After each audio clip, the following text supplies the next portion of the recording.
Kepada semua pencinta haiwan, jom kita bersama Abang Adi saksikan seekor lagi haiwan. Apa ni?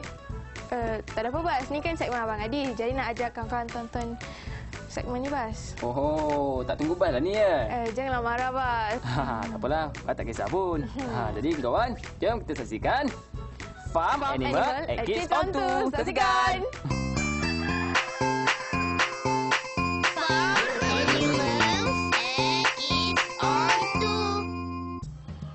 Hai adik-adik, kita bertemu lagi dalam dunia haiwan ternakan bersama Abang Adi dalam Farm Animals at Kids on 2. Dan Abang Adi nak kenalkan kepada adik-adik ayam. Bersama Abang Adi hari ini adalah Dr. Jalila yang akan menerangkan tentang cara penjagaan ayam ya. Sebab setahu Abang Adi, adik-adik selalu tengok gambar ayam je, betul tak? Gambar ayam dalam buku ke tengok dalam TV ke. Tapi adik tak tahu kan, sebab anak ayam ni dia daripada kecil memang susah nak jaga. Betul tak, Doktor? Ada macam-macam lah yang macam-macam kita cara, kena ikutlah dia punya rules. Kita mulakan daripada penjagaan dia, Doktor. Macam mana penjagaan anak ayam ni? Okey. Sebenarnya anak-anak ayam, Adi, masa dia orang kecil, bulu dia orang ni tak setebal macam di mana dia orang dewasa. Okey. Jadi selalunya anak-anak ayam ni perlu mendapat kepanasan sehingga umur 3 minggu sebaik-baiknya. Itulah sebabnya tiap-tiap malam dekat dalam reban tu ada lampu ya.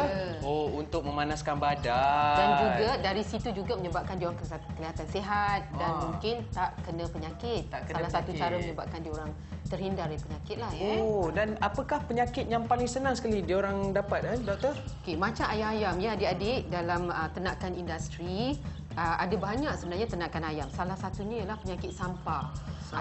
Sampar ayam ataupun penyakit puru. Dan banyak lagi sebenarnya adik-adik penyakit. Tapi yang penting penyakit-penyakit ini tanda-tandanya ialah adik-adik kena lihat. Kadang-kadang ada cecair keluar dari mata dia, dari hidung dia. Ataupun kalau puru tu ada kutil-kutil macam biji-biji di bahagian yang tak ada bulu. Jadi itulah salah satu cara yang senanglah untuk adik-adik melihat apa tanda dia. Okey, dan adik ada satu lagi soalan. Yang ini khas untuk adik-adik yang hidup di bandar ya.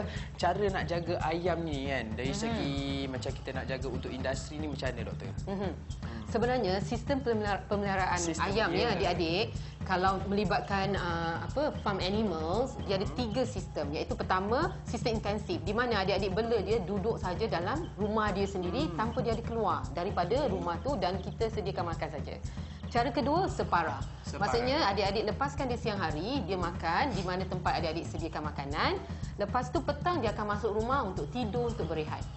Salah satu lagi ialah adik-adik memang biarkan dia lepas bebas dekat keliling rumah dia. Ya adik, itulah cara dia. Baiklah Doktor, terima kasih banyak-banyak. Sampai di sini saja untuk kali ini ya. Okey adik-adik, seperti biasa sayangilah haiwan peliharaan adik-adik seperti mana adik-adik menyayangi diri adik sendiri. Kita jumpa lagi di Farm Animals at Kids on 2. Bye. Kawan-kawan, begitulah cerita Abang Adi dengan haiwan kesayangannya. Bas, kita berehat dulu ya. Yalah.